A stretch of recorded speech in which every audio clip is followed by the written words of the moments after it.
салом, Макс. Макс, ту дар куҷо? ту дар он ҷо чӣ кор мекунӣ?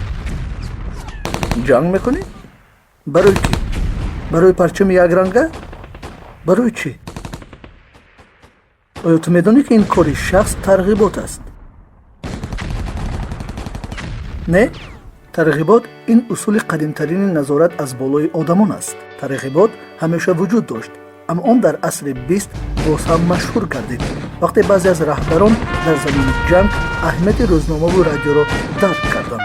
дар давраи ҷанги дуюми ҷаҳонӣ тарғибот нақши хеле калон дошт. онро қариб тамоми раҳбарон аз Гитлер то Сталин истифода мебурданд. он ҳам барои баландбардоштани рӯҳия ва ҳам барои тарсонидани душман истифода мешуд. дар кишвари душман мусиқии машҳури немисӣ низ барои гӯш кардани онҳо гузошта мешуд ва сипас байни сурудҳо дар бораи ғалабаи Иттиҳоди Шӯравӣ нақл мекарданд. аз он вақт инҷониб тарғибот ҳам дар телевизион ва ҳам дар нашрияҳои чопӣ, инчунин бо тараққиёти технология дар шабакаи ҷаҳонии интернет низ рушд кард. тарғибот ду хел мешавад: мусбат ва манфӣ. тарғиботи мусбат барои баланд бардоштани ҳуввияти миллии мардум баҳри пешравии ғизои солим, варзиш ва илм истифода мешавад. тарғиботи манфӣ одатан барои ҳадафҳои сиёсӣ, пайдо кардани душман одамонро маҷбур месозад эътиборашонро ба ҷанбаҳои манфии масъала равонасозанд истифода мешавад. дар аксар ҳолат ин кор барои он карда мешавад ки хасро дар чашми худ пай набаред. дар Иттиҳоди Шӯравӣ аксар вақт унсурҳои пинҳонии тарғиботро тавассути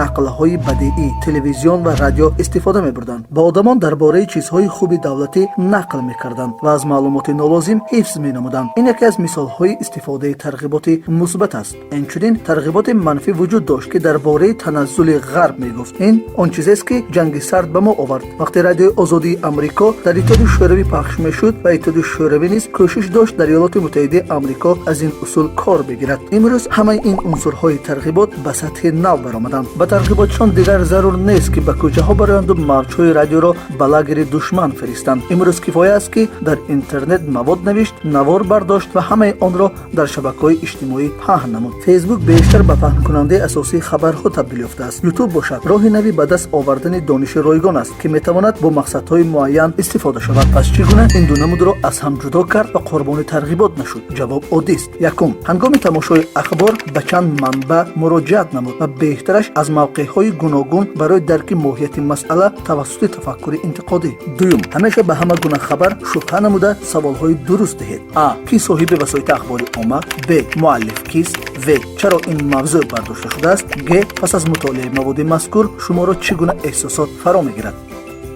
акнун биёед бевосита ба худи дарс гузарем.